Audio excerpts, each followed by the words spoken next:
নতুন দিল্লীৰ ভাৰত মণ্ডপমত ৰাইজিং ভাৰত দিল্লীত দুদিনীয়াকৈ অনুষ্ঠিত হৈছে ৰাইজিং ভাৰত কেইবাগৰাকীও কেন্দ্ৰীয় মন্ত্ৰীয়ে অংশ লৈছে অনুষ্ঠানত এই মুহূৰ্তত কেন্দ্ৰীয় পথ পৰিবহন মন্ত্ৰী নীতিন গডকৰী অংশগ্ৰহণ কৰিছে कि गडकरी साहब मुझे कौन सी गाड़ी लेनी चाहिए अभी पेट्रोल लूं डीजल लूं इलेक्ट्रिक लूं हाइब्रिड लूं बायोफ्यूल वाली लूं फ्यूल सेल वाली लूं आगे क्या होने वाला है मैं तो इतना ही कहूंगा कोई भी गाड़ी खरीदी करो पर पेट्रोल और डीजल की छोड़कर कोई भी खरीदी करो ये उनके ऊपर छोड़ दिया।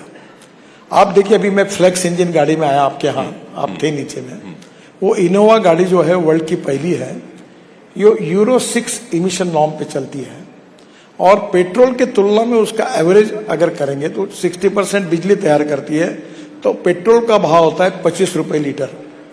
तो ये जो बायोफ्यूल और ये जो फ्लेक्स इंजन है इसकी अब 11 कंपनियों ने गाड़ियां बनाई है। अभी टू व्हीलर में सीएनजी की स्कूटर आ गई। अभी सीएनजी की मोटरसाइकिल जो है वो पेट्रोल पे चलती है तो 2 रुपए 40 पैसे लगता है पर किलोमीटर और सीएनजी पर चलता है तो 1 रुपया लगता है। अब परली से राइस स्ट्रॉ से सीएनजी बनाने वाले बायोमास से 400 प्रोजेक्ट अपने देश में हो रहे उसमें 90 शुरू हो गए हैं। तो ये एक प्रकार से वेस्ट टू वेल्थ वाली बात भी होगी।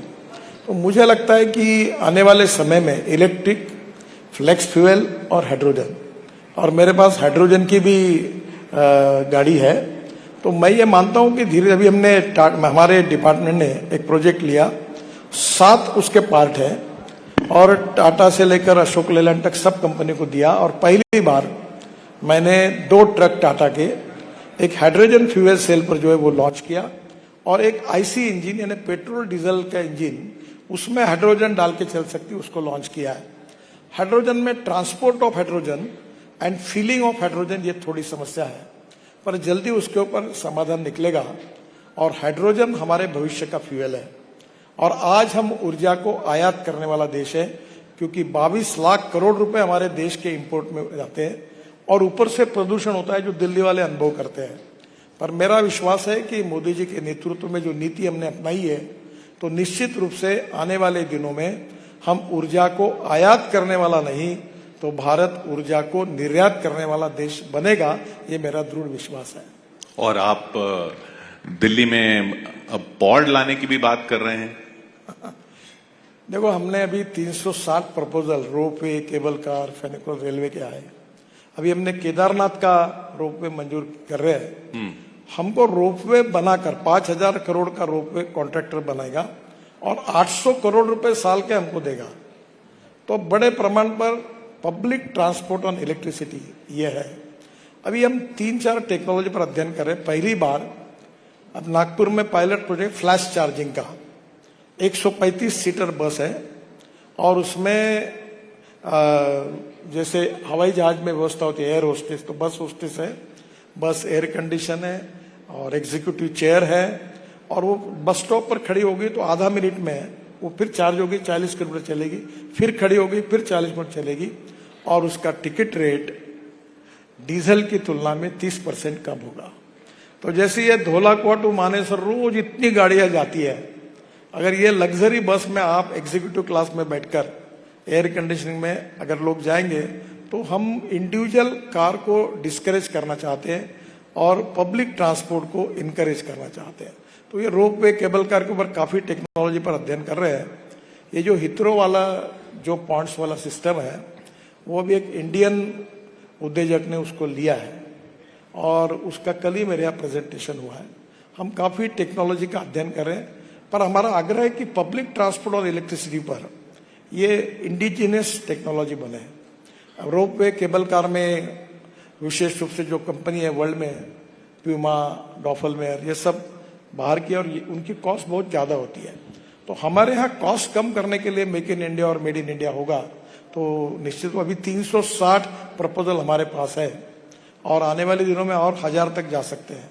और फिर बड़े शहरों में भी हम लोग ये जो अभी बंगलोर कर्नाटक के मुख्यमंत्री मुझे मिले थे तो मैंने एक बार उनको 2 आइडिया दी थी कि बंगलोर में जमीन के अंदर से टनल बनाए और उससे ग्रेनाइट निकलेगा वो भी बेचे और वो टोल पर कैसे चलाए।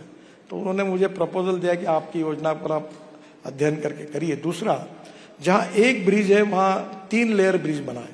अभी हम चेन्नई में बना रहे पूना में 50,000 करोड़ के ब्रिज बना रहे हैं तो कुछ जैसे दिल्ली में हम लोग 1 लाख करोड़ रुपए के काम दिल्ली एनसीआर में कर रहे हैं, और अभी दिल्ली को ट्रैफिक जाम और प्रदूषण से मुक्त करने के लिए और हमने अध्ययन शुरू किया है और एक अच्छा प्लान बनाकर उस पर काम करने की कोशिश है।